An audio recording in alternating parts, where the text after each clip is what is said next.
धीमहि। क्यों? कि उस समय भगवान वेदव्यास दीर्घ दृष्टा थे, उनको पता था आने वाले युग में अनेक संप्रदाय बने, कोई राम को मानने वाला, कोई कृष्ण को मानने वाला, कोई शिव को मानने वाला, कोई शक्ति को मानने वाला।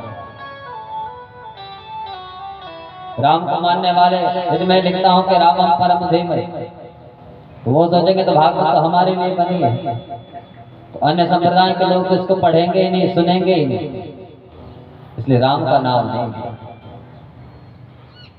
अगर कृष्ण का नाम लेता हूं तो कहीं वैष्णव लोग सोचेंगे तो ये तो हमारे लिए है। हाँ, और मेरी जो ये सार्वभौम ग्रंथ जिसको मैंने बनाया है, जिसको मैं सबके घर में पहुंचाना चाहता हूँ, ये कहीं यहाँ संप्रदाय में उलझा रह गया, घर घर नहीं पहुंच पाएगा। इसलिए भगवान वेदव्यास ने किसी का नाम नहीं लिया, न शिव का नाम लिया, न सत्य का नाम लिया, न राम का नाम लिया, न कृष्ण का नाम लिया, बल्कि भगवान वेदव्यास कहते हैं सत्यम परम धीमहि। समझना जरा, सत्यता तो ये है, उस सत्य में ही कृष्ण को ढूंढा। तो कैसे? सत्यम सच्चिदानंद स्वरूपम श्री कृष्णम परम परमेश्वरम धीमहि ध्यायेमः। तो जिस सत्य की यहाँ चर्चा कर रहे हैं वो सत्य कौन है? बोले सच्चिदानंद स्वरूपम, जिसके 3 स्वरूप है, सच्चित और आनंद का। बोले वो कौन है? बोले श्री कृष्णम, भगवान श्री कृष्ण, जिनकी हमने कल चर्चा की थी। महात्मा का प्रथम श्लोक सच्चिदानंद रूपाय विश्वोत्पत्त्यादि। ऐसा वो कृष्ण जो 3 स्वरूपों को लेकर के आया है, सच्चित और आनंद, ऐसे वो कृष्ण वही परम परमेश्वर है। इन्हीं को यहाँ सत्य कह करके भगवान वेदव्यास पुकार रहे हैं। तो बोले वो कृष्ण है कैसे? तो तब कहा कि जन्माद्यस्य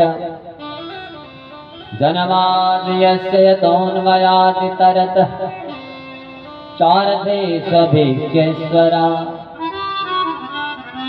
तो जन्माद्यस्य, जन्मादि विकार रहितस्यापि, भगवान जन्मादि विकारों से रहित हैं, भगवान का जन्म नहीं होता। न तस्य रोगो न जरा न मृत्यु, भगवान का न जन्म होता है, न मरण होता है, न भगवान को रोग लगते हैं। लेकिन यहाँ व्याख्या में जन्मादि यस्य, जन्मादि विकार रहितस्यापि यतः यस्मात् वसुदेव गृहे जन्म। जन्मादि विकारों से रहित वो परमात्मा वसुदेव के यहाँ जिसका जन्म होगा, वसुदेव के घर में जिसका जन्म होगा। समझना जरा, यहाँ कहा कि वसुदेव गृहे, वसुदेव जी के घर में भगवान का जन्म होगा। लेकिन जिस समय भगवान धरती पर आए उसमें वसुदेव के घर में तो नहीं थे। उस समय वसुदेव और देवकी तो कंस के कारागार में थे। फिर यहाँ घर की चर्चा क्यों की? ऐसा क्यों कहा कि वसुदेव गृहे जन्म? वसुदेव के घर में भगवान का जन्म होगा। हमने कल चर्चा की थी कि ईंट पत्थरों का घर घर नहीं होता, उस घर में जो गृहिणी है उसको घर की संज्ञा दी है। इसलिए यहाँ वसुदेव के घर की चर्चा नहीं है, वसुदेव पत्न्या, वसुदेव जी की जो पत्नी है कौन? देवकी, उसको यहाँ घर की संज्ञा दी है। इसलिए भगवती देवकी की गर्भ गुहा से भगवान प्रकट हुए। तो जन्माद्यस्य यतोऽन्वयादि तरतः, जन्म लिया और इतरतः, उस स्थान को त्याग दिया जिस स्थान पर जन्म होगा। तो जन्म हुआ था मामा जी के जेल खाने में, और जेल खाने से भगवान दूर चले गए। तो वे कहाँ? चार देश भिज्ञेश्वरा, स्वराट, अपने स्वराट में आकर के भगवान अवस्थित हुए। तो भगवान का स्वराट क्या है? स्वराट उसको कहते हैं शेषो गोपेशु राजते शोभन, जहाँ भगवान के गोप ग्वाल बाल अवस्थित हैं, ऐसे इस गोकुल में आकर के भगवान अवस्थित हुए। और यहाँ आकर के फिर भगवान ने लीलाएं की। तो लीलाएं कैसे की? सबसे पहले भगवान ने ब्रह्मा जी को क्या मोहित किया कि तेने ब्रह्म हृदयादि कवये, तेने ब्रह्म हृदयादि कवये मुह्यन्ते सूरयः। आदि कवि, आदि कवि नाम ब्रह्मा जी का। तो भगवान ने ब्रह्मा जी को मोहित किया। कब? और जब भगवान अपनी मित्र मंडली के साथ जंगल में थे और वहां भगवान गौचारण करने के लिए जा रहे हैं, भगवान के मित्र अपने घर से पकवान बना करके लाए। और उस समय मित्रों के अंदर भाव आया कि हमारी माताओं ने सुंदर पकवान बनाए, तो क्यों ना हम कृष्ण को खिलाएं पवाएं। तो कृष्ण को बैठाया और पकवान खिला रहे थे। उस दृश्य को देख रहे थे पितामह ब्रह्मा। भगवान ने वो पकवान सामने रखे हैं, दोनों हाथों की उंगलियों को उस पकवानों में डुबो करके रखा है। एक एक उंगली को भगवान निकाल रहे हैं, चाट रहे हैं। पितामह ब्रह्मा उस दृश्य को देख रहे हैं।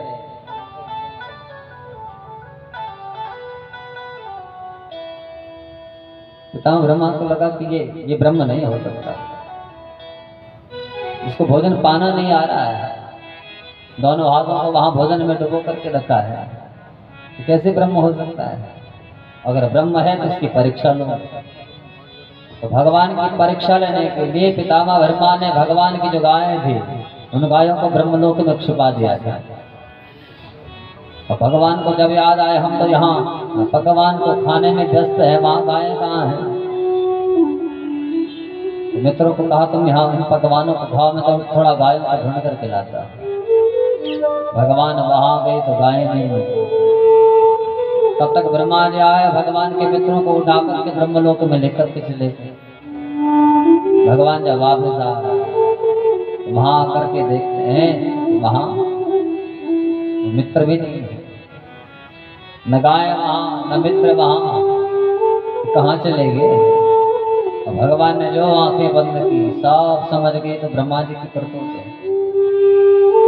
भगवान को लगा कि ब्रह्मा मुझे मोहित करना चाहते हैं, क्यों न मैं अपनी लीला से ब्रह्मा को ही क्या मोहित कर दूं।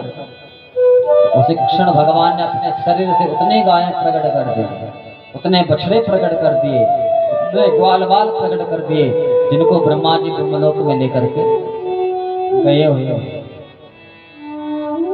और सायंकाल उन्हीं को लेकर के घर गए। घर में माँ और पिता ने पहचाना नहीं कि ये असली है कि नकली है, क्योंकि असली वाले तो ब्रह्मा के पास में है, तो सब नकली है। जो भगवान ने अपने शरीर से जिनको प्रकट किया है। और इस लीला को चलते चलते 1 वर्ष व्यतीत हो गए। पूरे ठीक 1 वर्ष बाद गिरिराज की तलहटी में एक दिन जब वो गायें चारण कर रही थी, बच्चों को निहार रही है और नेत्रों से अश्रु की धारा बह रही है, और बलराम जी उस दृश्य को देख रहे हैं। इन गायों के अंदर इतना प्रेम कैसे प्रकट हो रहा है? इन पुत्रों को देख करके इनके नेत्र सजल हो रहे हैं, क्यों? और जो चिंतन किया तो चिंतन में क्या देखते हैं? प्रत्येक गाय के अंदर कृष्ण, प्रत्येक बछड़े के अंदर कृष्ण, प्रत्येक गोप ग्वाल वाल के अंदर कृष्ण है। दौड़ दौड़ बलराम जी कृष्ण के पास कहा कि भैया ये क्या देख रहा हो? भगवान ने कहा कि भैया इस लीला को तो 1 वर्ष होने जा रहा है, सारा वृत्तांत को सुना है। ब्रह्मा मुझे मोहित करने आया था, मैंने ब्रह्मा को अपने लीला से व्यामोहित कर दिया। और 1 वर्ष बाद पितामह ब्रह्मा ब्रह्मलोक से धरती पर आया और मन में भाव आया कि उस कृष्ण को देखो तो सही, जिसके मित्र मेरे पास में है, वो कैसे रह रहा है। पितामह ब्रह्मा जब धरती पर आए तो यहाँ आकर क्या देखते हैं? जिनको ब्रह्मलोक में छुपाया है वो यहाँ दौड़ रहे हैं। फिर ब्रह्मलोक में गए, उनको वहीं पाया, बारंबार ऊपर नीचे करते रहे। अंत में समझ गए, मैं तो यहाँ से कृष्ण को सामान्य सा बालक समझ रहा था, मेरे अंदर ये अभिमान था कि मैं ही सृष्टि को बनाता हूँ, लेकिन कृष्ण ने अपने शरीर से नई सृष्टि का निर्माण कर दिया। 1 वर्ष बाद अपने अपराधों की क्षमा मांगी भगवान से। कदा सुनेंगे आप दसम स्कंद में। तो तेने ब्रह्म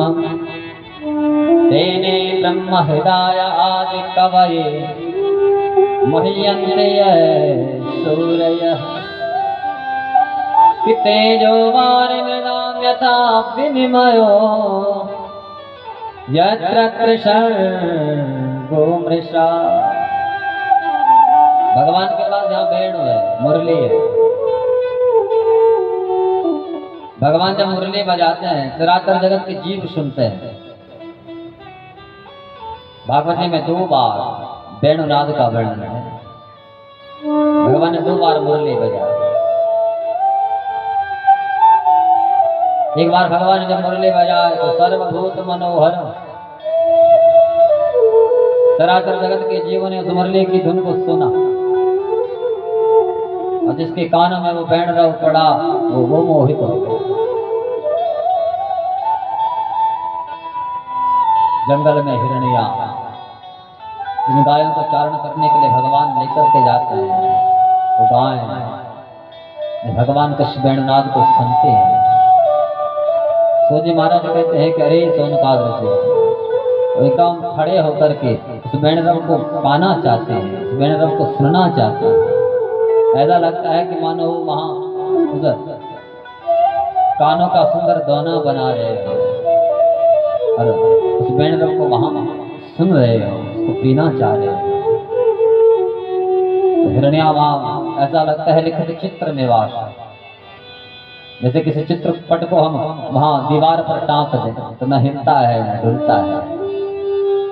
यही स्थिति वहां उनको उन्हें हिरणों की, उन गायों की, जो जहां खड़ा था वहीं स्थिर हो गया। और उस वेणुरव को वहां पहाड़ों ने सुना, नदियों ने सुना।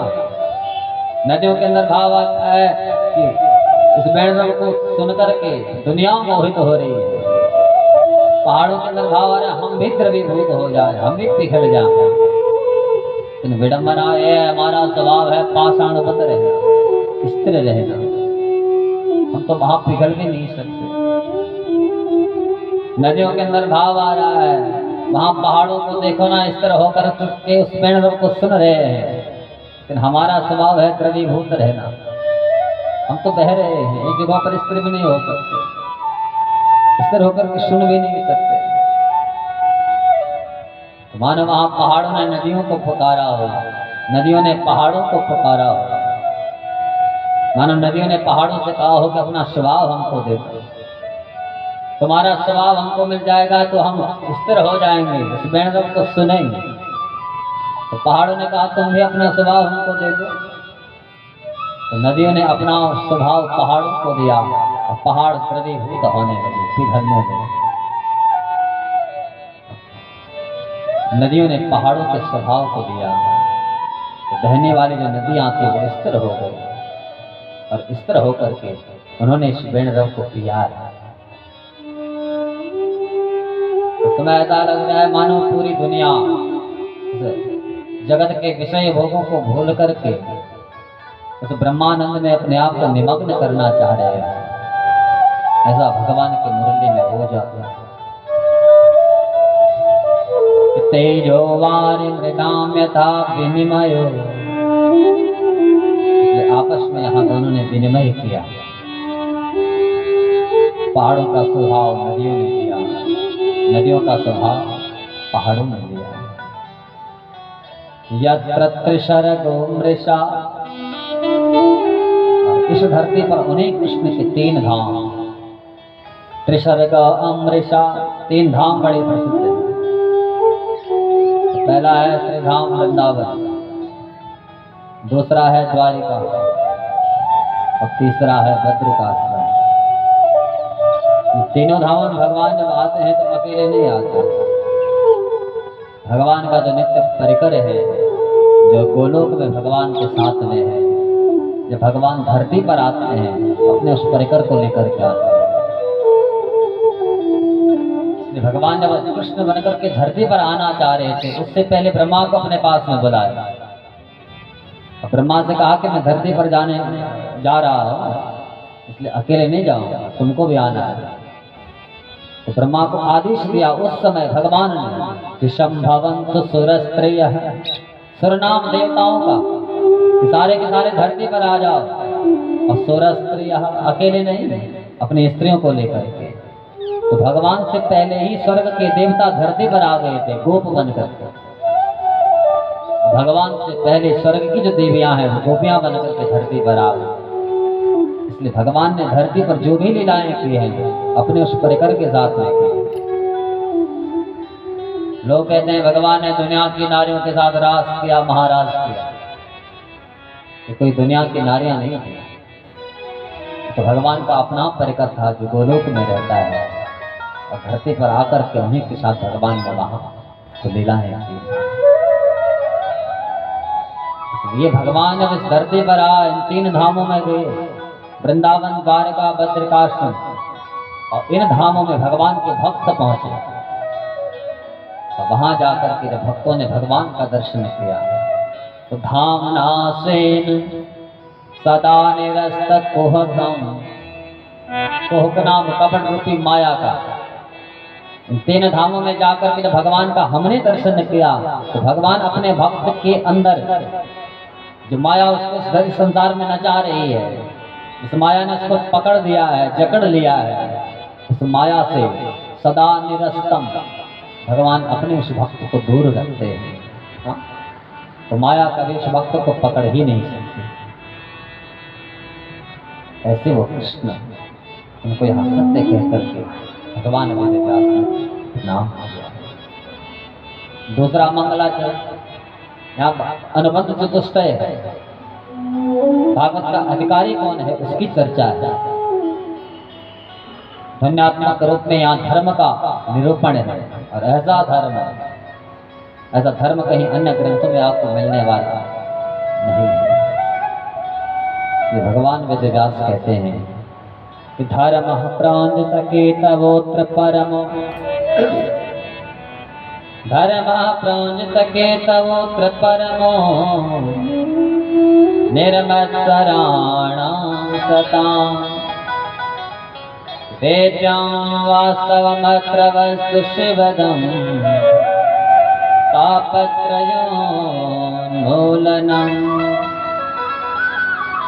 श्रीमद्भागवते महामुनिकृते किं वा परेरीश्वर सद्यो हेत्यवरुध्यते प्रकृतिभिः शुश्रूषुभिस्तत्क्षणा।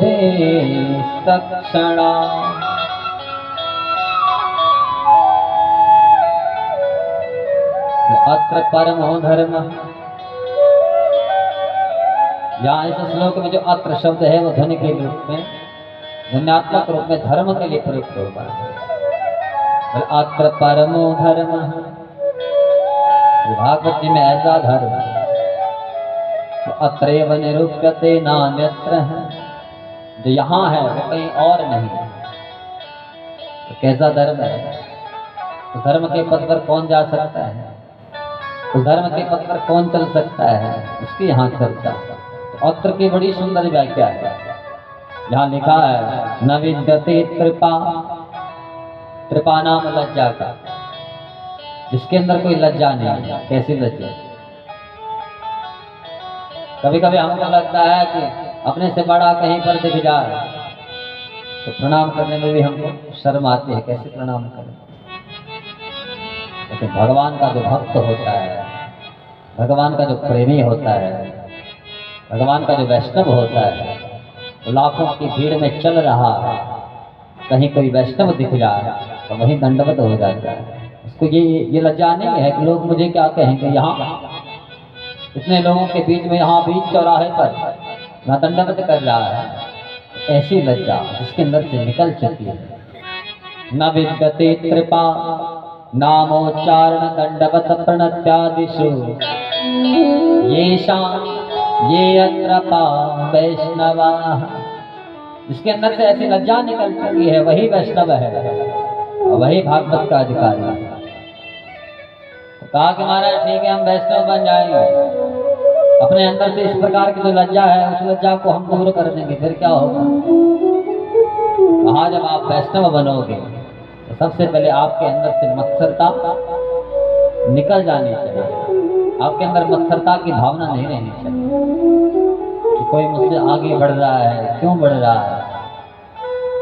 अरे वो मेहनत कर रहा है तो बढ़ रहा है, तुझे क्या लेना देना, तू भी मेहनत कर ले। भगवान का जो वैष्णव होता है तद रहिताना, मत्सरता की भावना से रहित उसको बन जाना है। कहा कि महाराज अगर हम वैष्णव बन गए, मत्सरता की भावना को अपने अंदर से हमने निकाल दिया, अब क्या होगा। तब ये समझना कि धर्म के पथ पर चल रहा है और धर्म के पथ पर जाएगा, भगवान की कथा सुनने की इच्छा जगेगी और वहां जब भगवान की कथा में बैठेगा तो तीन वस्तुओं का बोध होगा जो वास्तव वस्तु है। अत्र वास्तव वस्तु वेद्यम, तो वास्तव वस्तु क्या है जिनकी हमने कल चर्चा की थी कि वास्तवो जीव, वास्तवी माया, अवास्तवं जगत। वास्तवो जीव, जीव है, अगर होता नहीं तो यहाँ दिखता नहीं, और अगर दिख रहा है तो किसी न किसी हेतु से यहाँ आया है। इसलिए जब हम कथा को सुनेंगे, अपने आप को जानेंगे, भगवान ने मुझे क्यों भेजा है, इसलिए भेजा है, आखिर मेरा लक्ष्य क्या है, मुझे कहाँ जाना है, मुझे क्या करना है। जिसको अपना लक्ष्य मिल गया वही अपना उद्धार कर सकता है। और जीवन में लक्ष्य तो होना चाहिए। हम यहाँ से ट्रेन में बैठे और लक्ष्य ही न हो, हमको पूछा जाए भैया कहाँ जाना है, और हम कहें कि जहाँ इस ट्रेन की मर्जी हो वहां चले जाए, लोग कहेंगे तो पागल है। इसलिए कुछ लक्ष्य तो है। हम मलकापुर से बैठे, चाहे हमको दिल्ली उतरना हो, चाहे कहीं और उतरना हो, भोपाल उतरना हो, खंडवा उतरना हो, भूसावाला उतरना हो, एक लक्ष्य तो है यहाँ अमुक स्थान पर हमको उतरना है। और जिसका लक्ष्य ही नहीं है, किस लिए आया है उसको पूछा जाए, उसको पता ही नहीं है मैं यहाँ क्यों आया हूँ। क्या केवल खाने के, सुबह उठे नाश्ता किया, दिन में सोए, फिर शाम को भोजन किया, फिर सोए, इसीलिए आए हैं खाने के। अपने आप को समझना है आखिर किस हेतु से भगवान ने मुझे यहाँ भेजा होगा। तो वास्तवो जीव, वास्तवी माया, भगवान की जो माया संसार को नचा रही है, ये माया है क्या, इस माया को समझना है। जिसने अपने आप को समझ लिया, भगवान की माया को समझ लिया, तो निश्चित वो संसार को समझ जाएगा। जो इन तीनों को समझ गया तो भगवान उसका उद्धार करते हैं। शिव करते कैसे हैं कि तापत्रयोन्मूलनम, तीन प्रकार के ताप हमको जो सता रहे हैं, भौतिकता, दैहिकता और दैविकता। जब हम भगवान के पथ पर चलते हैं तो भगवान इन तीन तापों को हमारे जीवन से निकाल फेंकते हैं, उन्मूलन कर देते हैं। उन्मूलन का मतलब जड़ से निकाल देते हैं। दोबारा ये कष्ट फिर कभी नहीं आएगा। जब कष्ट ही नहीं आएगा तो जीवन आनंद में रहेगा। इसलिए कहा तापत्रयोन्मूलनम। लेकिन निकालेंगे कब, जब इस पथ को पकड़ेंगे, जब भगवान की कथा को सुनेंगे, भगवान के दरबारों में जाएंगे, भगवान के प्रति भाव रखेंगे। कानों में जहाँ पता लगा मलकापुर में कथा हो रही है और इच्छा जगनी चाहिए, तब लिखा है शुश्रूषुभिस्तत्क्षणा अभी यहाँ नहीं आए, घर में बैठे हैं, पता लगा वहाँ कथा हो रही है, तो मन में भाव जगा तो मुझे भी वहाँ जाना है। उसी क्षण ईश्वर हृदय अवरुद्धते, भगवान हरि आकर के इस हृदय भवन में बैठ जाते हैं। लेकिन ऐसा भाव उसी का जगता है जिसके पुण्य उदित हुए हैं। भगवान के दरबार में वही जा सकता है, भगवान की कथा को वही सुन सकता है जिसके पुण्यों का उदय हो चुका है। अन्यथा हमारे पाप सत्कर्म करने से रोकते हैं, ध्यान रखना। कई लोग घर में बैठे होंगे, यहाँ नहीं आ पाएंगे, क्यों? क्योंकि उनका पाप उनको रोक रहा है। पाप का यही तो काम है।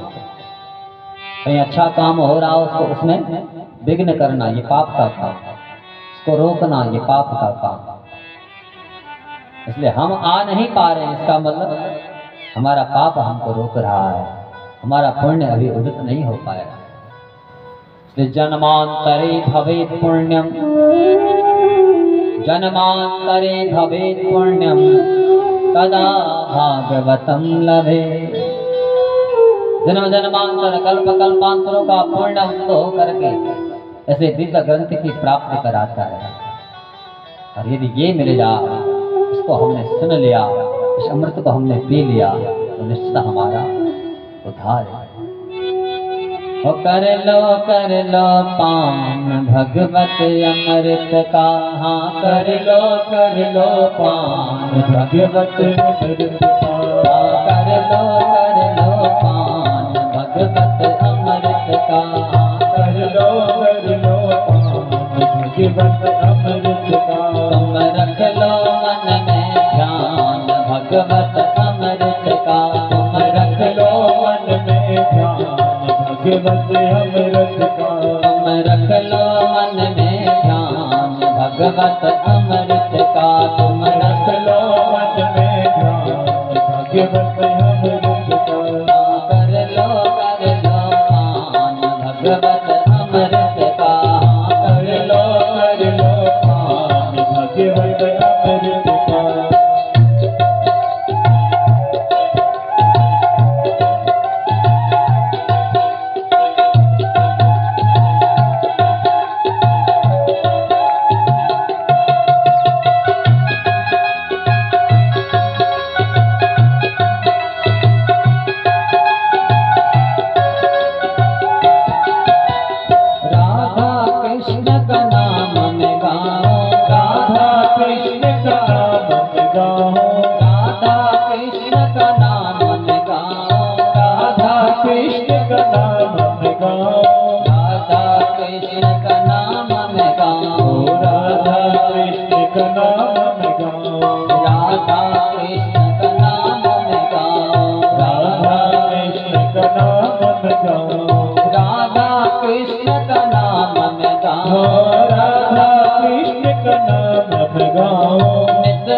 भगवत रस को पाओ, नित्य उठ भगवत रस को पाओ, नित्य उठ भगवत रस को पाओ। पी लो नित्य रस धार भगवत अमृत का, पी लो नित्य रस धार भगवत अमृत का। कर लो पान भगवत अमृत का, कर लो पान भगवत अमृत का।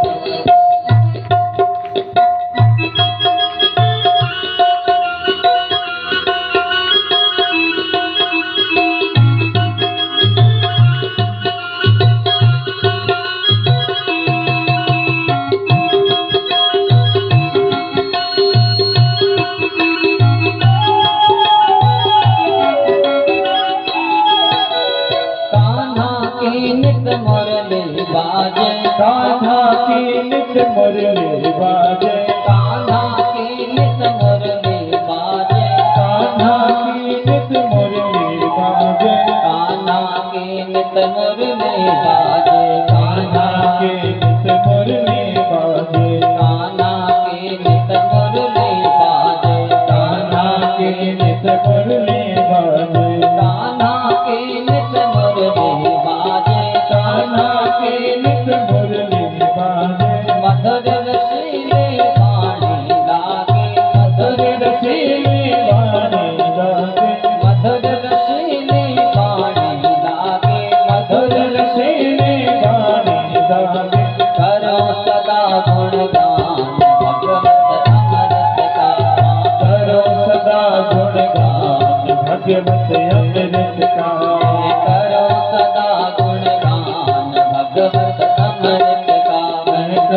सदा गुणगान भगवत अमृत का।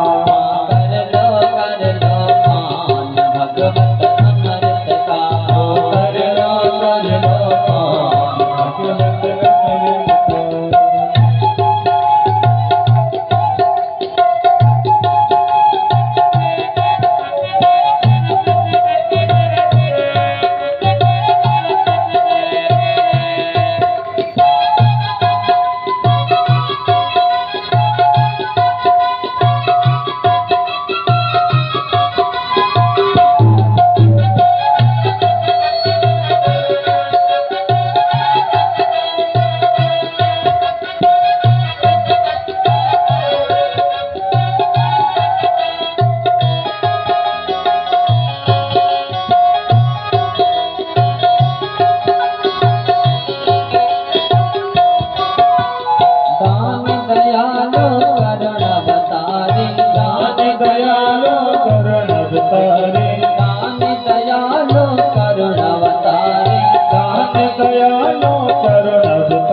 जन्मांतरे भवेत् पुण्यम्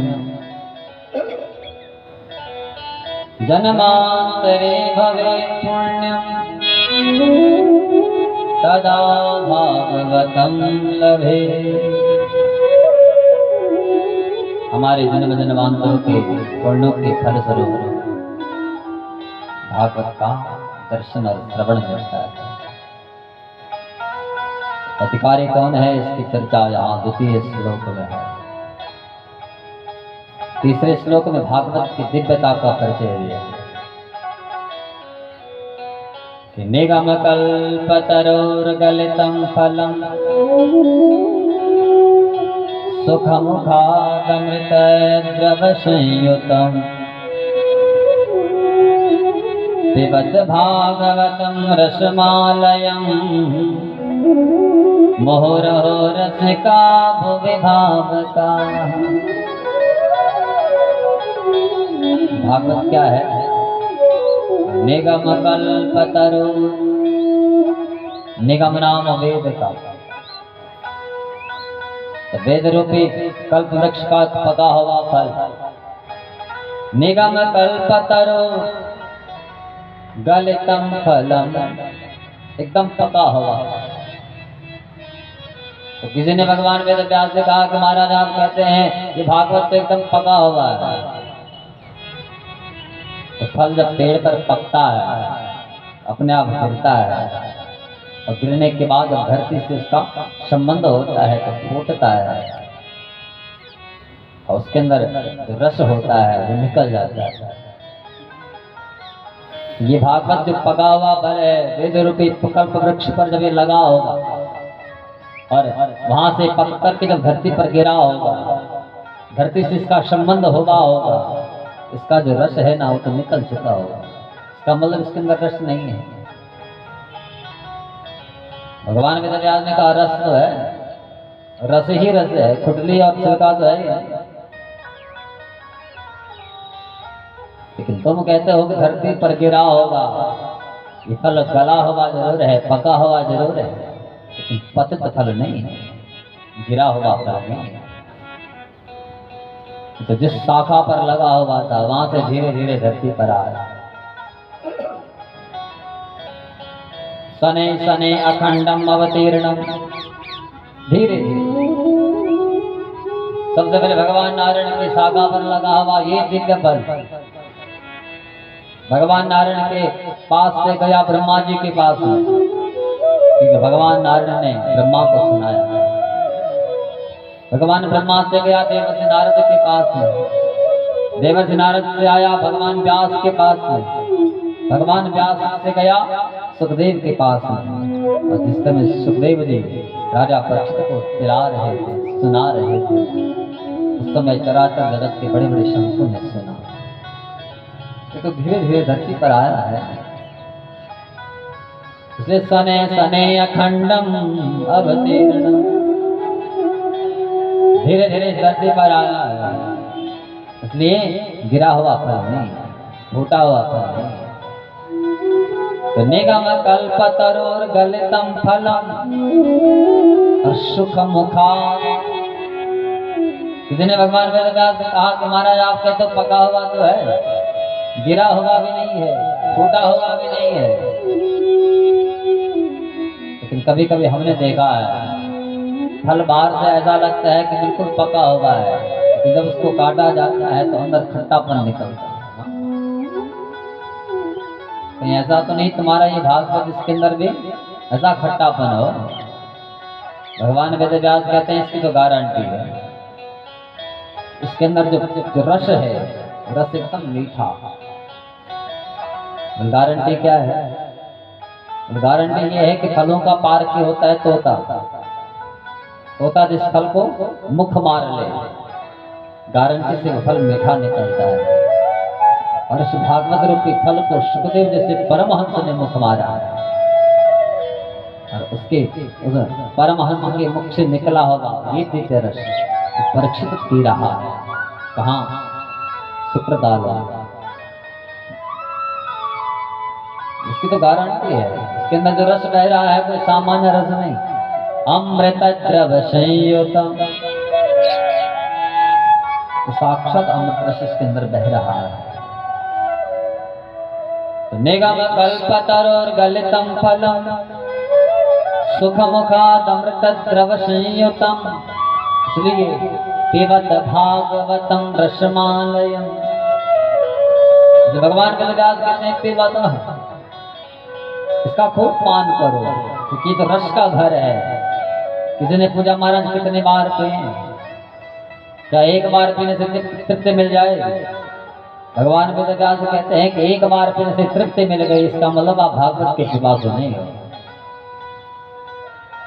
ये रस को ऐसा रस है, ऐसा स्वाद लगता है, एक बार पी लिया फिर ऐसा लगता है कि दोबारा कब मिलेगा।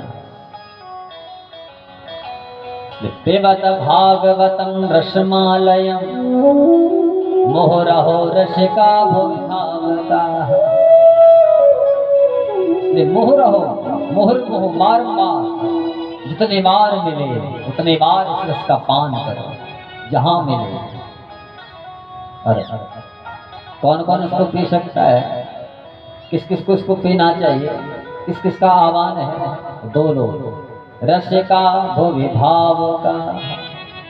भगवान वेदव्यास ने केवल दो लोगों को पुकारा, रस का भो विभाव का। रसिक हैं, विभावक हैं, उस ब्रह्म से मिलना चाहते हैं, उस ब्रह्म को पाना चाहते हैं, उससे संबंध रखना चाहते हैं, ऐसे वो रसिक और वो भाव। उन दोनों को पुकारा क्योंकि उनके अंदर प्यास है। किसी व्यक्ति को प्यास ही नहीं है, आप उसके सामने जल का लोटा भर करके लेकर के चले जाओ,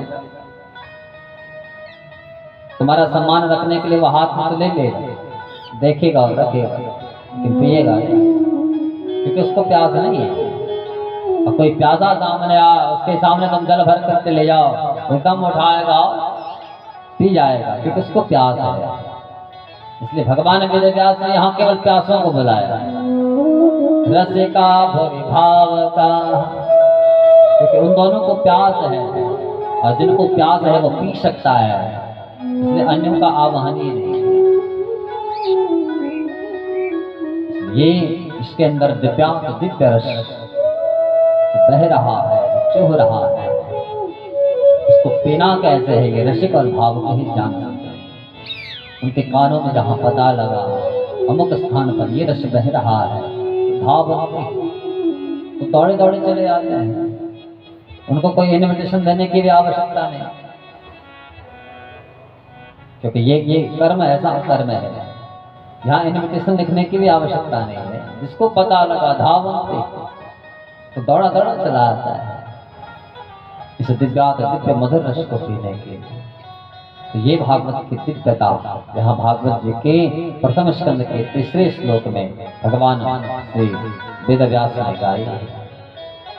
आगे नैमिषारण्य की उस पावन भूमि में सौनकाद ऋषि सूत जी महाराज के चरणों में वहां बैठे इस कथा को सुन रहे हैं।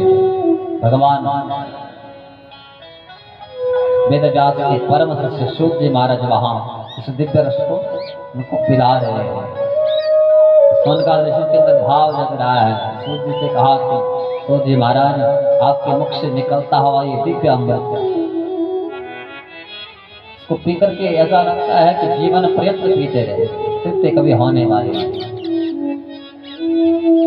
हम आपसे कुछ जानना चाहते हैं। तो 6 प्रश्नों की और उन्हीं 6 प्रश्नों का उत्तर यहाँ 12 स्कंदों में दिया है। सौनकाद ऋषि ने पहला प्रश्न किया, किम श्रेय शास्त्र सारः कः। पहला प्रश्न क्या कि वो श्रेष्ठ मार्ग क्या है, वो मानव के कल्याण का मार्ग कौन सा है, इस पथ को ये जीव पकड़ ले उसका उद्धार हो जाए। तो किम श्रेय। दूसरा प्रश्न, शास्त्र सारः कः। शास्त्रों का सार क्या है, परम तत्व क्या है। और तीसरा प्रश्न किया कि सोत जानासि भद्रन्ते, सोत जानासि भद्रन्ते भगवान शाश्वतां पते देवक्यां वसुदेवस्य जातो यस्य चिकीर्षया। महाराज हमने सुना है कि भगवान धरती पर आए देवकी और वसुदेव के आए, कृष्ण बनकर के आए, तो भगवान को यहाँ अवतार लेने की आवश्यकता क्या थी? भगवान इस धरती पर क्यों आए? और चौथा प्रश्न किया, यदि भगवान धरती पर आए हैं, उस धरती पर भगवान के अवतार कितने हुए? और पांचवा प्रश्न किया कि इस धरती पर भगवान के साथ साथ जीव भी तो आया है। भगवान आए हैं तो किसी हेतु से आए होंगे, तो ये जीव को भगवान ने यहाँ धरती पर भेजा है, तो इसका भी कुछ न कुछ हेतु होगा। इसलिए इस जीव का लक्ष्य क्या है? और अंत में छठवां प्रश्न किया कि ब्रूहि योगेश्वरे कृष्णे, ब्रूहि योगेश्वरे कृष्णे ब्रह्मणे धर्मवर्मणे स्वां काष्ठा मदनोपेते धर्मं कं शरणं गतः। हमारे भगवान जब धरती पर आए, भगवान ने यहाँ खूब लीलाएं की, और लीला करने के बाद जिस समय भगवान सुधाम को जा रहे थे, उस समय धर्मं कं शरणं गतः, उस समय धर्म किसकी शरण में गया? 6 प्रश्न किए, और 6 प्रश्नों को सुना सूत जी महाराज ने बड़े गदगद हुए। सूत जी महाराज ने सौनकादिक ऋषि को कहा, करें सौनकादिक ऋषि, तुमने जो प्रश्न किए हैं ना, ये बड़े साधु प्रश्न है, ये जनहित के प्रश्न है, इसलिए इनका उत्तर तुमको दूंगा, लेकिन थोड़ा 2 मिनट अपने गुरुदेव को प्रणाम कर दो।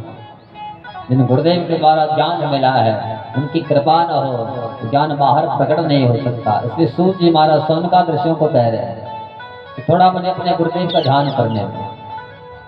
तब 2 श्लोकों में अपने गुरुदेव को भी प्रणाम किया। तो गुरुदेव कैसे हैं? जन्म लेते ही जो परिव्राजित हो गए, हाँ, यं प्रव्रजन्तमनुपेतमपेत कृत्यं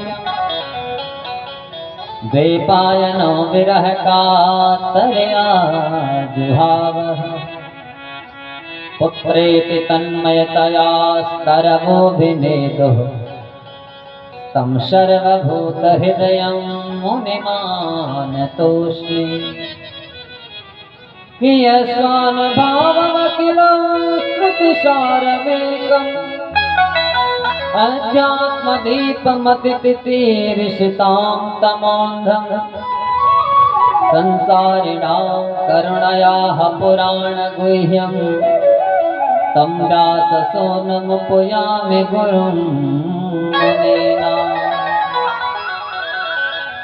गुरुदेव ऐसे हैं, यं प्रव्रजन्त, माँ के पेट से बाहर आए और आते ही जंगल की ओर भागने लगे। कौन थे वो थे सुखदेव, जिन्होंने राजा परीक्षित को दिव्य रस पिलाया है। उनके जन्म की चर्चा यहाँ नहीं है, लेकिन कौशिकी संहिता में वर्णन आता है।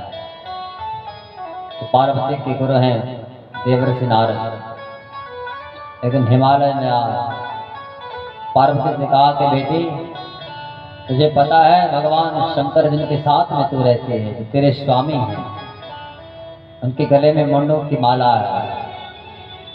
कभी तूने जानने का प्रयास किया कि वो किस स्त्री के मुंड हैं? पार्वती ने कहा कि गुरुदेव ऐसा कभी मौका ही नहीं मिला। देवर्षि नारद ने कहा आज पूछना। तो सायंकाल का समय भोले बाबा जब हिमालय में आए, भगवती पार्वती वहां भोले बाबा के चरणों को दबा रही है, और पार्वती के अंदर भाव जगा। भोले बाबा ने कहा कि प्रभु मैं कुछ जानना चाहती हूँ। भोले बाबा ने कहा क्या जानना चाहती हो? कहा कि प्रभु मैं ये जानना चाहती हूँ कि जिन मुंडों की माला को तुमने अपने गले में पहना है, ये तो बताओ ये किस स्त्री के मुंड है? तो भोले बाबा एकदम मौन हो गए। भगवती पार्वती बारंबार पूछती रही। भोले बाबा कहते रहे देवी फिर कभी पूछना। लेकिन हमारे यहाँ 3 हट बड़े प्रसिद्ध हैं, राजबाल और स्त्री। तो बार पूछती रही तो भोले बाबा ने कहा कि देवी तेरी तो मुंड है, अरे तो जब जब जन्म लेती है, जन्म लेकर के मर जाती है, मुझे छोड़कर के चली जाती है, उस वियोग को मैं सहन नहीं कर पाता हूँ, इसलिए तेरी याद में तेरे मुंडों को काट कर किस माला में पिरो देता, और जब तेरी याद आती है फिर इन मुंडों को देखता हूँ, उस विरह की ज्वाला को शांत करता।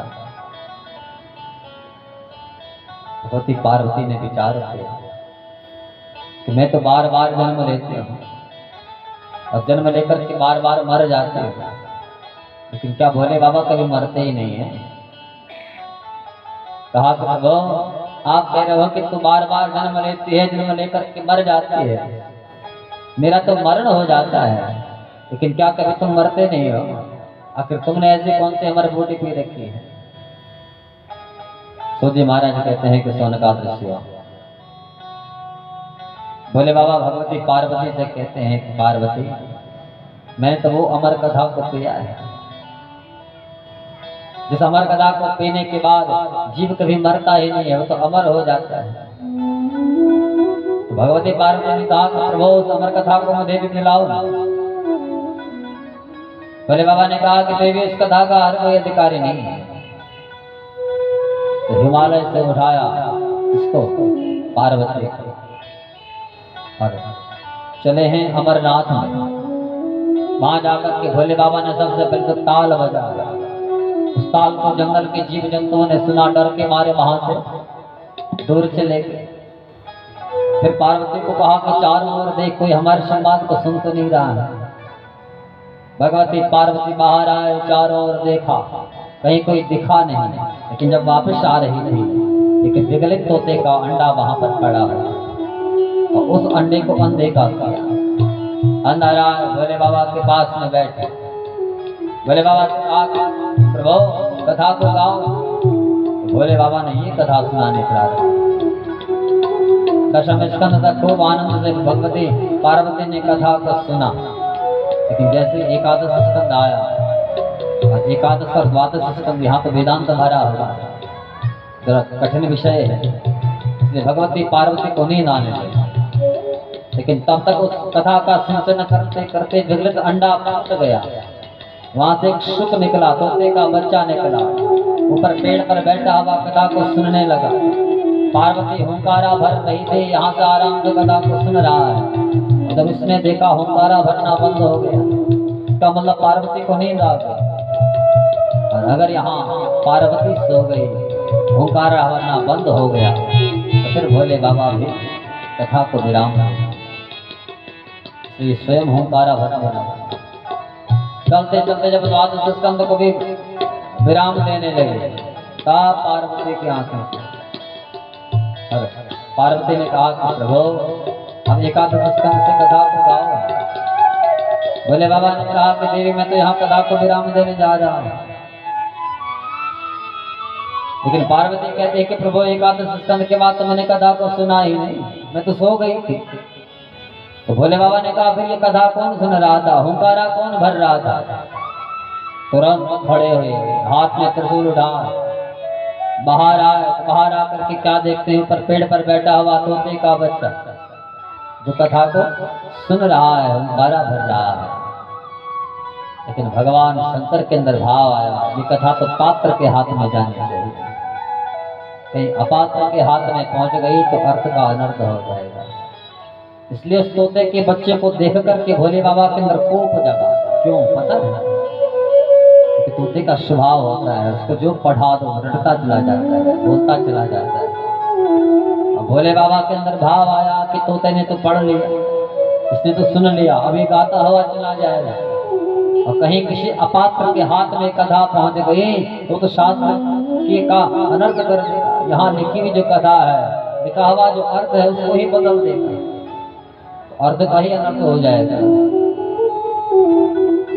इसलिए भोले बाबा उस तोते के बच्चे को मारने के लिए दौड़े। आगे आगे तोते का बच्चा, पीछे पीछे भोले बाबा, और अमरनाथ से निकले हिमालय में आए, कैलाश में आए, भद्रकाश्रम में आए। वहां भगवान व्यास जी की पत्नी भगवान सूर्य को अर्घ दे रही थी। और उस समय जमाया तोते के बच्चे ने वायु का रूप धारण किया और भगवान वेद व्यास की पत्नी के मुख में चला गया और मुख से गर्भ में ही अवस्थित हो गया। तब तक भोले बाबा भगवान वेद व्यास को पुकारा, कहा कि वेद व्यास बाहर आ। भगवान वेद व्यास बाहर आए। कहा प्रभु क्या हुआ? भोले बाबा ने कहा तुम्हारे यहाँ मेरा शत्रु आया, उसको बाहर निकालो। भगवान वेद व्यास ने विचार किया, भोले बाबा तो भोले हैं, उनका जैसा शत्रु कहाँ से पैदा हो गया? तो भोले बाबा ने सारा वृत्तांत तो सुनाया। तो भगवान वेद व्यास को हंसी आने लगी। कहा प्रभु आप कहते हो जिस कथा को सुनता है वो अमर हो जाता है, और मारने उसको आए हो जिसने कथा को पी लिया, सुन लिया। जिसने कथा को पूरा सुन लिया है, पी लिया है, उसको तुम कैसे मार सकते हो? तो अमर हो चुका है। तो भोले बाबा अपने माथे पर हाथ लगाते, इतना तो मैंने सोचा ही नहीं। और उसी क्षण वहां से बाहर निकल पड़ी, अपने कैलाश में आकर के अवस्थित हुई। इधर भगवान वेद व्यास की पत्नी के गर्भ में वो सुख बैठा हुआ है, बाहर नहीं। 12 वर्ष निकल गए, 12 वर्ष तक माँ के पेट से बाहर नहीं। लेकिन भगवान वेद व्यास उस शिशु से वार्तालाप करते हैं। कहा कि बेटा दुनिया का बालक अपनी माँ के पेट को 9वें मास के बाद छोड़ देता है। तुझे अपनी माँ के पेट में यहाँ 12 वर्ष हो गए, और तेरी माँ को कितनी वेदना हो रही होगी, कितना कष्ट हो रहा होगा। इस माँ के पेट को छोड़ करके धरती पर आ। लेकिन गर्भ में बैठा हुआ बालक कहता है कि पिताजी मैं माँ के गर्भ से बाहर आने वाला नहीं। क्योंकि मैंने सुना है वहाँ जब भोले बाबा भगवती पार्वती को इस दिव्य अमृत कथा को पिला रहे थे, मैंने वहाँ सुना है जीव जब माँ के पेट से बाहर आता है तो माया उसको पकड़ लेती है। और कहीं मैं यहाँ बाहर आया, इस माया ने मुझको पकड़ लिया, जकड़ लिया, मुझको संसार में फंसा दिया। पिताजी मुझे संसार में नहीं फंसना है, इसलिए माँ के पेट से बाहर आने वाला नहीं। लेकिन स्वयं भगवान आकर के कहते हैं कि मेरी माया तुझे यहाँ किसी प्रकार से कष्ट नहीं देगी, तब जाकर के मैं माँ के पेट को छोड़ सकता हूँ। तो भगवान वेद व्यास ने विचार किया, मैं भी तो परमात्मा का अंश हूँ। तुरंत हाथ में जल लिया और गर्भ में बैठा हुआ वो बालक उससे कहते हैं, कहा बेटा मेरी माया तुझे यहाँ ग्रसित नहीं करेगी, नहीं करेगी, नहीं करेगी। ये त्रिवचन जब कहे तब जाकर के 12 वर्ष बाद माँ के पेट से सुखदेव जैसा परमहंस बाहर प्रकट होगा। बोलो सुखदेव जी महाराज की जय। जन्म लेते ही परिभ्राजक यम प्रव्रजन्तमनपेतमपेत कृत्यं द्वैपायनो विरह कातरया दुहावः पुत्रेति तन्मयतया सर्वोऽभिनेदुः तं सर्वभूतहृदयं मुनिमानतोऽस्मि। यम प्रव्रजन्त, समझना जरा, हमारे यहाँ संस्कृत में जो ब्रज धातु है वो चलने अर्थ में प्रयुक्त होते हैं, ब्रजगतौ धातु है।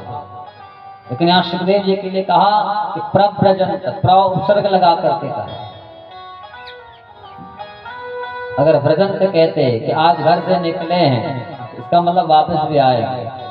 लेकिन यहाँ प्रव्रजंत कहा, प्र उपसर्ग लगा करके कहा आज गए हैं तो फिर वापस आने वाले नहीं। जैसे माँ के पेट से बाहर आ, शरीर पर कोई वस्त्र नहीं है, और तुरंत घर बार त्याग दिया, जंगल की ओर दौड़ने लगे। व्यास जी ने जब देखा तो पीछे पीछे गए, हाय पुत्र सुख, हाय पुत्र सुख, विलाप कर रहे हैं, पुत्र को पुकार रहे हैं। लेकिन सुखदेव जी ने पीछे मुड़ करके नहीं देखा। आगे आगे सुखदेव स्वामी पीछे पीछे व्यास जी चल रहे हैं, सुख को पुकार रहे हैं। लेकिन सुखदेव जी पीछे मुड़ करके नहीं देख रहे हैं। मार्ग में एक बड़ा सरोवर में कुछ स्त्रियां बिना वस्त्र के स्नान कर रही है, शरीर पर कोई वस्त्र नहीं है।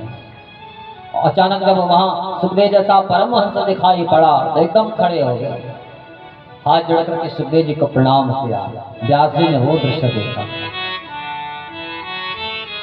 तो जी महाराज सोनकाल स्त्रियों ने वहां सुखदेव जैसे निर्विकारी संत को वहां जब प्रणाम किया, सुखदेव जी वहां से निकले और जब व्यास जी वहां पर आए, उन स्त्रियों को लज्जा आए, तुरंत वस्त्र निकाले, उनको पहना, तब व्यास जी को प्रणाम किया।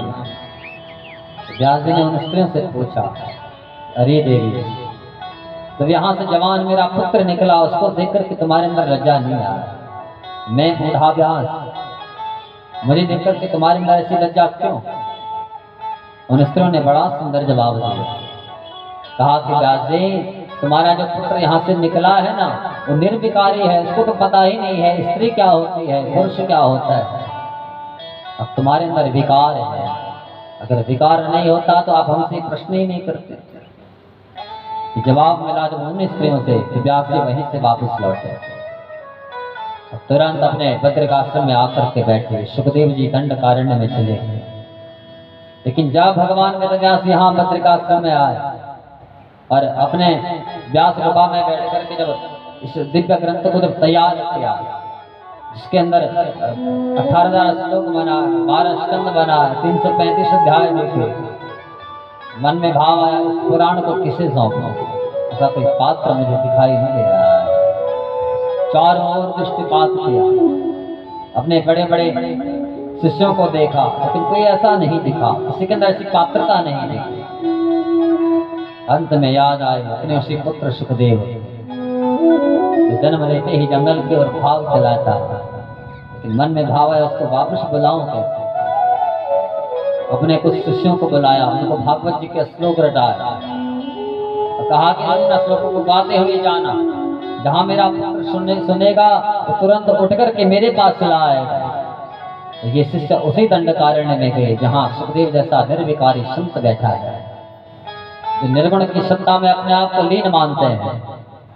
सुखदेव जी निर्गुण को मानते थे कि जिसका कोई आकार ही नहीं है, और यहाँ शिष्यों को भगवान वेदव्यास ने वो श्लोक रटाया जिसमें साकार स्वरूप की चर्चा है।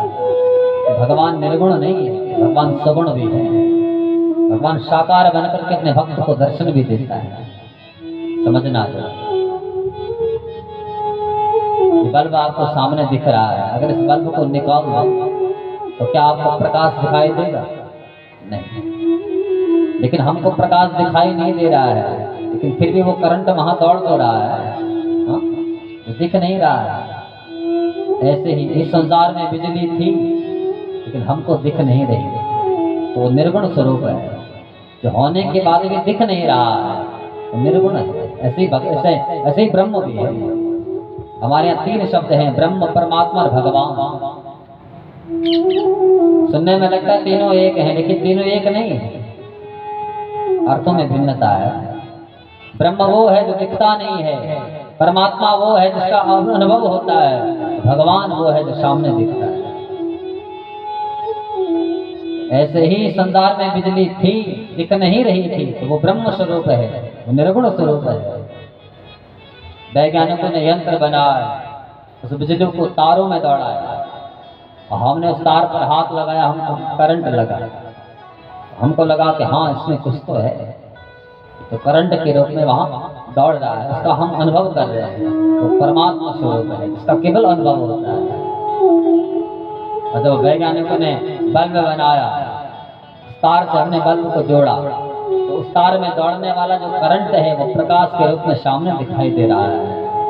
तब हमको पता लगा इस तार में तो ये दौड़ रहा था, जो बल्ब प्रकाश के रूप में हमको सामने दिख रहा है। ऐसे ही जो निर्गुण है, जो दिख नहीं रहा है, वो ब्रह्म स्वरूप कंदराओं में बैठ करके संत जिसका चिंतन करते हैं, उसका अनुभव होता है, वो परमात्मा राम और कृष्ण के रूप में जो साक्षात अपने भक्तों के मध्य में आया, वो भगवान।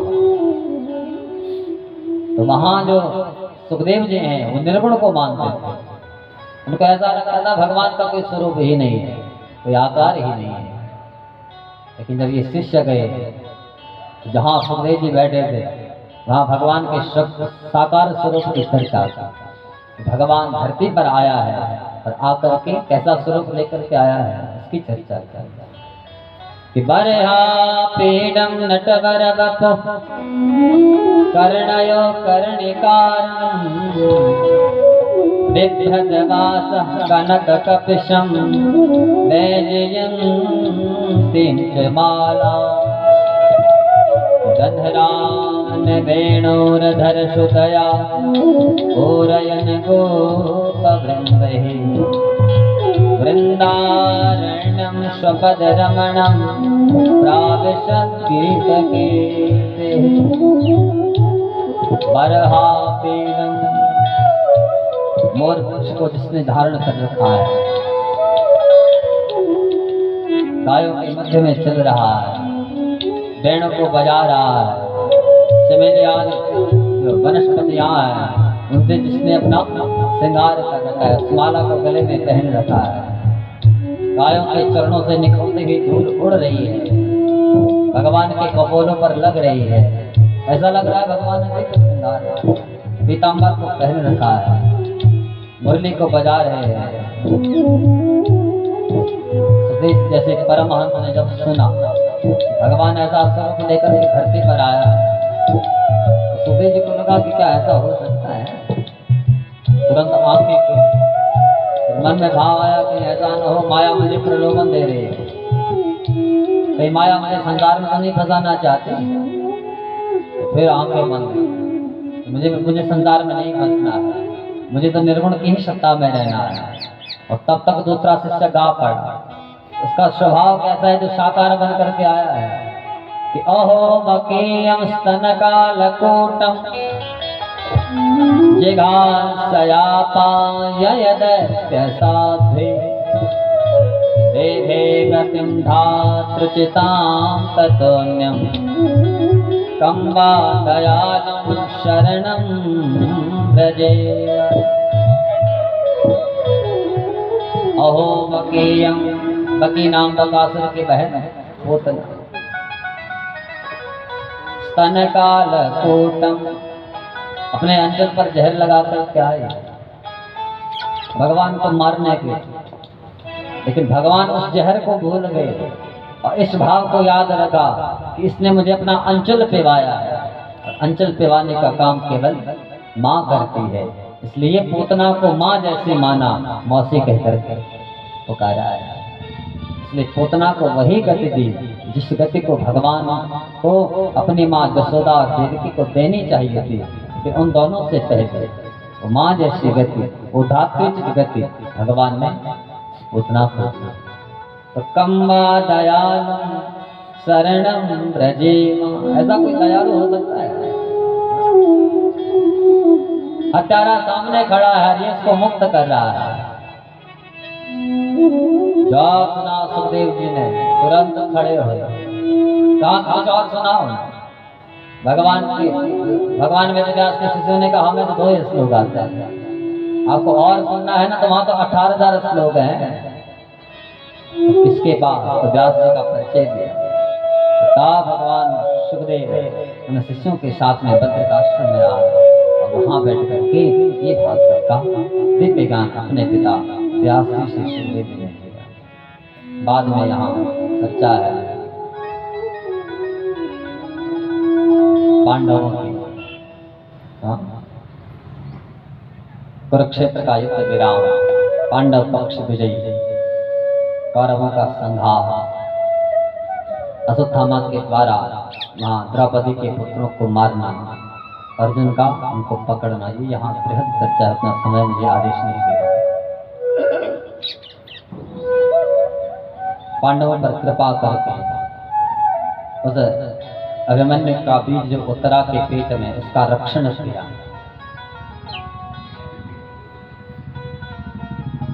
बाद में भगवान जब उन्हें द्वारिका में आए, कालांतर में अभिमन्यु के पुत्र परीक्षित ने जन्म लिया, उसी को ढूंढ रहा था, उसने रक्षा की। तो भगवान माँ के पेट में ही चले गए इसका रक्षण करने के लिए। जब अश्वत्थामा ने वहां ब्रह्मास्त्र फेंका था, उस ज्वाला को उत्तरा सहन नहीं कर पाए, इसलिए भगवान को पुकारा था, त्राह त्राह। भगवान गए थे पर उत्तरा के गर्भ का रक्षण किया, उत्तरा के पेट में भगवान ने उस बालक को दर्शन दिया और जन्म लेते उसी को देखने लगा। चारों ओर देख रहा है, कहीं दिख नहीं रहा है। ब्राह्मण देख रहे हैं इसकी आंख को, किसे ढूंढ रहा है। तो परितोषति नाम ही परीक्षित रखा। बाद में अर्जुन वहां द्वारिका में आया, क्या देखा, भगवान को सुधाम जाने की तैयारी कर रहे हैं। अर्जुन के ही सामने द्वारिका को समुद्र के अंदर भगवान ने स्थापित कर दिया। गोपियों को लेकर के अर्जुन के पास लाए, इनका रक्षण करो, मुझे सुधाम जाना है। लेकिन कृष्ण के जाते ही अर्जुन की शक्ति भी चली गई। मार्ग में भीड़ मिले, अर्जुन को ही लूट लिया, गोपिकाओं को लूट लिया। तब अर्जुन को पता लगा, मुझे अभिमान था कि मैं गांडीवधारी अर्जुन जिसने महाभारत का युद्ध जीता है, आज इन भीड़ों को पराजित नहीं कर पाया। इसका मतलब मेरे साथ जो शक्ति चल रही थी वो तो कृष्ण था, और जब कृष्ण ही नहीं है, आज इन्होंने मुझे लूट लिया, उन गोपिकाओं को लूट लिया, उनका रक्षण नहीं कर पा रहा। वहां हस्तिनापुर में गायें रो रही है, रंभा रही है, अपशकुन हो रहे हैं, युधिष्ठिर को चिंता हो रही है। अर्जुन वहां गया है, क्या हमारा कृष्ण सकुशल तो हो। जब अर्जुन वापस आए और कहा कि भैया जिनकी तुम चर्चा कर रहे हो तो हमें छल करके सुधाम चला गया। उस वियोग में कुंती ने अपने शरीर को त्यागा। फिर पांडवों को लगा जब माँ भी चले गई, भगवान चले गए, अब हमें भी यहाँ नहीं रहना चाहिए। कालांतर में परीक्षित को गति पर बैठाया और अपने आप सतोपंथ की यात्रा कराया। हमारे बद्रिकाश्रम के ऊपर सतोपंथ की यात्रा पर पांडव चले। बाद में परीक्षित ने शासन को संभाला, प्रजा बड़ी प्रसन्न। लेकिन एक दिन कलिकाल को देखा जो गाय और बैल को मार रहा है, बड़ा कोप आया, चरणों में गिरा, 4 स्थान दिए, द्योतम पानम स्त्रियास्तम, जहाँ जुआ खिला जाए, जहाँ मदरा पी जाए, जहाँ मांस कटा जाए, जहाँ वैशागमन हो, वहाँ रहे कलह के रूप में। लेकिन कलिकाल ने कहा सबको अच्छा स्थान अच्छा लगता है, आपने मुझे ऐसे स्थान दिए। तो कहा कि कनकम, सोने में तू रहते, स्वर्ण में भी कलिकाल का स्थान, लेकिन किस स्वर्ण में, जो अनित के द्वारा कमाया हुआ धन हो, उससे खरीदा हुआ सोना हो, उसमें कलिकाल रहता है। और परीक्षित ने यही गलती की। जब पांडवों ने रासुजी किया था तो उससे पहले जरासंध को मारा। जरासंध ने उस समय चराचर जगत के जो राजा थे, महाराजा थे, उनके धन का हरण किया था और उस स्वर्ण से एक मुकुट बनाया था अपने लिए। लेकिन पांडवों ने जब जरासंध को मारा, उस मुकुट को लेकर के अपने कोष में रख दिया और आज परीक्षित ने वही मुकुट पहना, इसमें कलिकाल बैठा हुआ है। बुद्धि भ्रमित हो गई, संत का अपमान कर लिया, श्रापित हो गए। श्रृंगी ऋषि का अपमान किया, मरा हुआ सर्प गले में डाला। उनके पुत्र श्रृंगी को पता लगा, श्रापित कर दिया। इति लंघित मर्यादम तक्षका सप्तमोहन, मेरे पिता का अपराध क्या है, मैं भी श्रापित करता हूँ। तुमने सर्प के द्वारा पिता का अपराध किया, एक सर्प ही तुम्हारा दंशन करेगा, 7वें दिन तुम्हारा मरण हो जाएगा। और बाद में यहाँ समीप ऋषि को पता लगा मेरे बेटे ने वहाँ राजा को श्रापित किया है, तो तुरंत एक गौरव नाम का शिष्य बुला, उसको कहा कि राजा को जाकर के कहो कि अपनी मृत्यु को सुधारो, बेटे ने तुम्हें श्रापित किया है। लेकिन राजा परीक्षित के अंदर भाव आया कि गुरुदेव ने मुझे श्रापित नहीं किया, मुझे विरक्त होने का एक रास्ता दिया है। नलम प्रशक्तस्य विरक्त कारण, क्योंकि वो तो राजा था, तो कुछ भी कर सकता था। लेकिन उसको पता है कि हमारा जो कुल है वो संत और ब्राह्मणों को भगवत स्वरूप मानता है, मुझसे अपराध हो रहा है। और उसी क्षण अपने आप को राजपूत से उतार दिया कि अब मैं इसके लायक नहीं हूँ। गुरुदेव का शिष्य तो बाद में आया, उससे पहले परीक्षित ने अपने आप को उस गति से चुप कर दिया कि मैं इस पीठ पर बैठने लायक नहीं हूँ, मुझसे एक संत का अपराध हो रहा है। अपने पुत्र जन्मेजय को महाराज पीठ पर बैठाया और राजा परीक्षित ने घर बार त्याग दिया। भटकते हुए अपने मृत्यु का तो कैसे सुधारा जाए, प्रश्न को लेकर के अनेकानेक संतों के पास में आए। अंत में पहुंचे शुक्रताल में, वहाँ सुखदेव जैसे परमहंस का दर्शन हुआ, उनके चरणों में बैठे और यही प्रश्न किया, म्रियमाण किम कर्तव्यम, इसकी चर्चा हम कल करेंगे। आइए आज सुखदेव जी के चरणों में हम भी प्रणाम करते हैं, जो भागवत के परम वक्ता राजा परीक्षित भागवत के परम श्रोता है। और उसी के साथ आज वाणी को विराम। हो सुखदेव तुम्हारी जय जय हो सुखदेव देव तुम्हारी जय जय हो सुखदेव